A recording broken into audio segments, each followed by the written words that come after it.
Okay, so what's up, YouTube?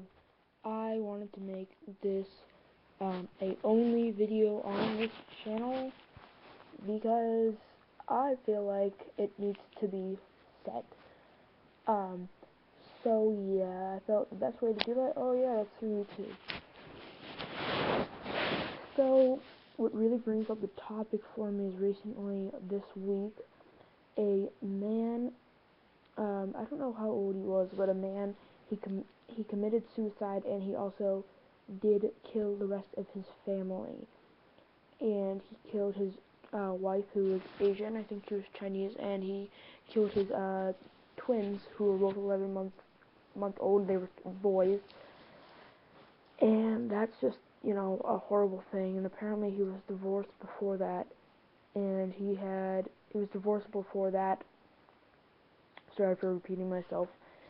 And the wife said that he was taking on drugs and he was drinking a lot, and he eventually hit her, I guess. And after that, it was like the last straw, and they got divorced. And then eventually she went into rehab, I guess, and he was potentially better, and so then he got married to the Asian Chinese woman, and then and then they had kids, and so they had twin boys. And then I don't really know why he did commit murder and then commit suicide, but he basically killed his children and his wife and then committed suicide. And obviously the news anchor said, and a bunch of other people, psychologists and just doctors in general, were saying, this is because of mental illness. The news anchor says, we really, the world really needs to start looking way more into mental illnesses. And, that's such a stupid thing to say, because we've been having to look into mental illnesses.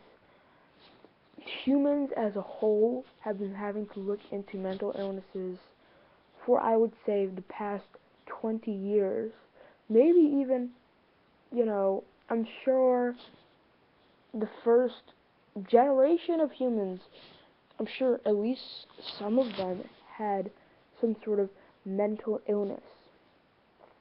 And I wasn't obviously alive for the first generation of humans. I wasn't even alive 20 years ago. I'm 13 years old.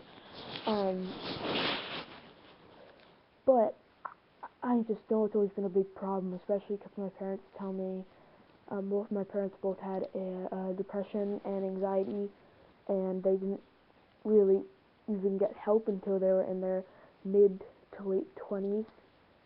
I think my mom got it in early 20s, and my dad got it in his late 20s. And so I myself have depression and anxiety, and I first discovered it around a year and a half ago, and that was when I basically woke up one morning and I just said, I can't do this anymore. And I just laid in my bed, and I didn't go to school, and that was the start of my depression. And then my anxiety started to kick in, and then I also just started to have ADD. And most of these things, including depression and anxiety and ADD, most of these mental illnesses are genetic, and also are you're born with them. You're born with them, and they're very, very dangerous and very hard to overcome. Just pretty much all mental illnesses themselves. And it's just, people just don't realize that. An average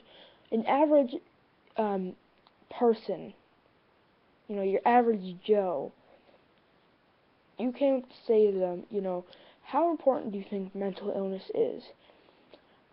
I would say at least 90% of them would say that it's probably not the a problem in the U.S. And let me tell you guys, not only is it a problem in the U.S., it's a problem in the whole entire world. If you cancel out, suicide bombers and all of them, pretty much all suicides are because they had mental illnesses. And, I think people know that, but I don't think they realize how bad mental illnesses are. Let me just tell you what it feels like to have depression, because I have not been to school since, not last October, but the October before that.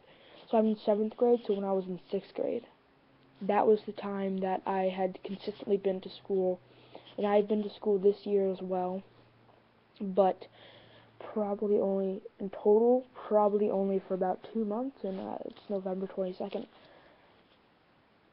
And yeah, that's hard. It's a hard thing to live with, and I've been hospitalized 3 times at this place called Radley Hospital in Rhode Island. I live in Massachusetts, but they don't really have anything in Massachusetts, so we went to Rhode Island to try to see if they had anything, and thank God they did. And so we went there, and so I went inpatient, and that was hard. So I actually went 2 times when I was in 6th grade, and throughout the summer I was feeling really good. I was really not depressed. I didn't really have any anxiety, and I was even doing schoolwork some of the schoolwork that I had missed from 6th grade. And then I went into 7th grade, and really the first month or so, I would say, was amazing. It was probably the best month of school I had ever had in my life. It was just really good. And then my depression and anxiety started to kick in again. And I really, really did pretty much deal with it and brush it off for another 3 weeks or so, which may not seem super long to you guys, but to a person that does have an illness like I do, to push something aside like that is extremely hard. And it's just so hard. So from then on, I went in and out of school. I was never consistently at school, pretty much for a week. Like, maybe I would skip like 2 days in a week, and maybe I wouldn't even go sometimes in a week, and the next week maybe I would go for 1 day. But obviously that's not going to get me any grades. So I am now getting homeschooled by the tutors that they're offering me from my public schools. And so right now what we're basically doing for me is they're putting me in, like, we're making our own little rehab center here for me, and it feels pretty good.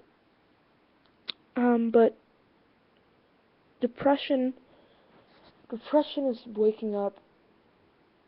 Depression feel like it's like waking up with 3,000 pounds right on top of your shoulders every morning, and it's very hard to lift those 3,000 pounds.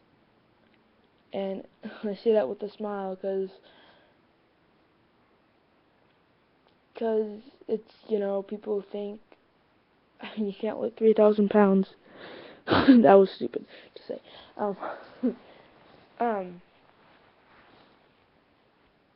But you can't. It's like so hard to overcome that and wake up in the morning. And that's really what got me, is I just kind of stopped waking up. I never really got out of my bed, and